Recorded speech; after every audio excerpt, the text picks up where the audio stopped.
Assalamualaikum warahmatullahi wabarakatuh. Selamat pagi semua. Nah, setelah minggu kemarin kita belajar tentang peralatan komunikasi bisnis, hari ini kita akan belajar tentang perawatan dan pemeliharaan mesin-mesin transaksi. Yuk langsung aja kita bahas apa sih perawatan itu. Perawatan atau maintenance adalah kegiatan untuk menjaga fasilitas atau peralatan agar dalam keadaan yang siap pakai. Nah, sama halnya dengan smartphone adik-adik nih. Peralatan atau mesin-mesin transaksi dalam kegiatan bisnis juga perlu perawatan agar masa pakainya lebih lama dan tentunya selalu dalam keadaan yang siap pakai begitu.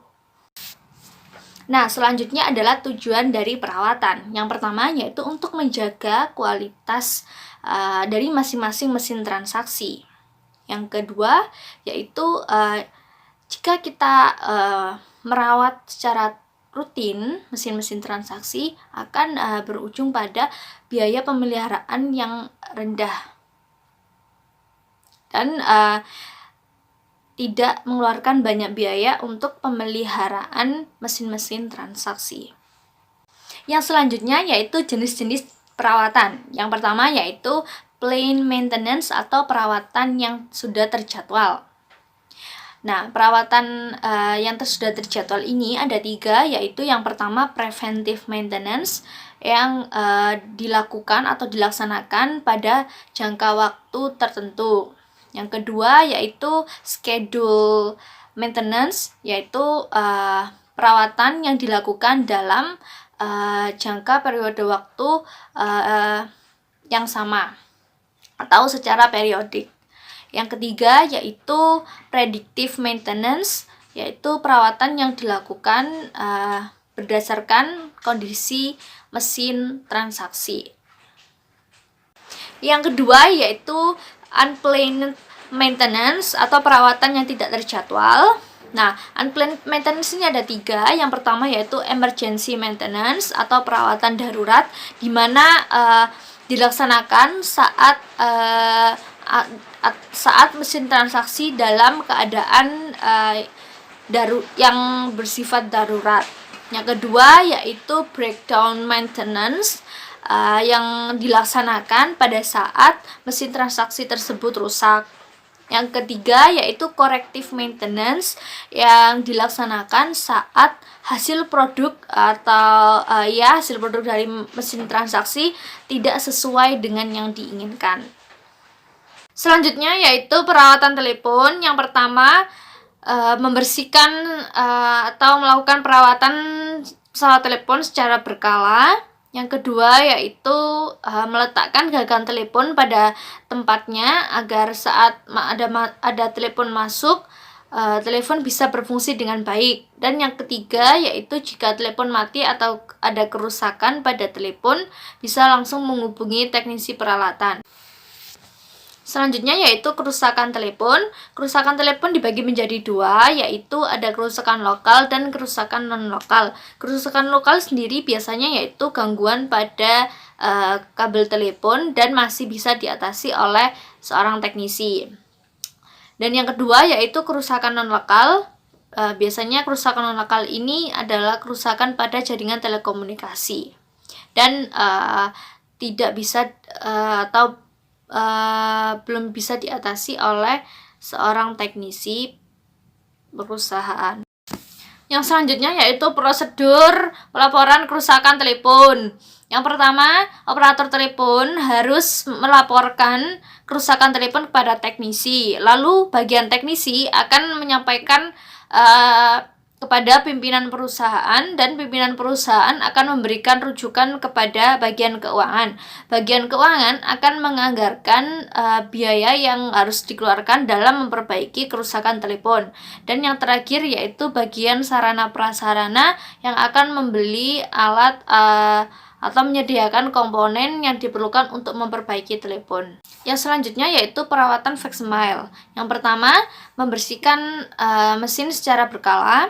Yang kedua, memeriksa kertas yang digunakan untuk menerima atau mengirim berita, jangan sampai kehabisan.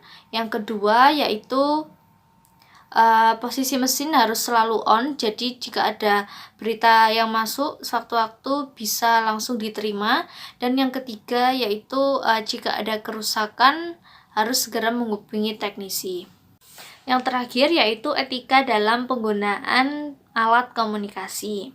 Yang pertama yaitu derajat pesan komunikasi. Di sini harus mempertimbangkan tingkat tema pesan yang akan disampaikan. Misalnya kepada internal atau eksternal perusahaan, tentu akan berbeda tingkat tema pesan yang akan disampaikan. Yang kedua yaitu waktu pelaksanaan, pagi, siang, sore, atau malam. Dan harus memperhatikan waktu-waktu yang dirasa kurang sopan untuk menghubungi klien, seperti itu. Yang ketiga yaitu pelaku komunikasi juga harus diperhatikan. Misalnya kita akan berkomunikasi kepada yang lebih tua atau yang lebih muda dari kita, tentunya perlakuan, bahasa, dan cara bicara juga akan berbeda. Yang selanjutnya yaitu konsensus pemilihan sarana. Nah, di sini pemilihan sarana komunikasi harus disetujui oleh kedua belah pihak. Misalnya kedua belah pihak memilih telepon atau voicemail atau bahkan email begitu. Yang kelima yaitu tempat tinggal komunikan juga harus diperhatikan agar misalnya di tempat tinggal lawan bicara kita sinyal telepon itu tidak terganggu begitu, jadi bisa dipertimbangkan kembali, seperti itu. Dan yang terakhir yaitu efisiensi sarana komunikasi. Nah, di sini harus dipertimbangkan karena misalnya kalau tanpa sarana komunikasi seperti telepon atau voicemail itu dirasa memberatkan, atau lebih baik langsung datang ke rumah pelanggan, lebih baik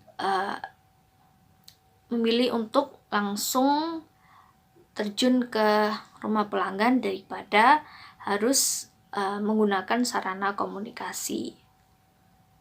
Oke adik-adik, sampai sini dulu kita belajar tentang pemeliharaan dan perawatan mesin-mesin transaksi. Saya mohon maaf apabila ada salah kata dan perbuatan. Wassalamualaikum warahmatullahi wabarakatuh.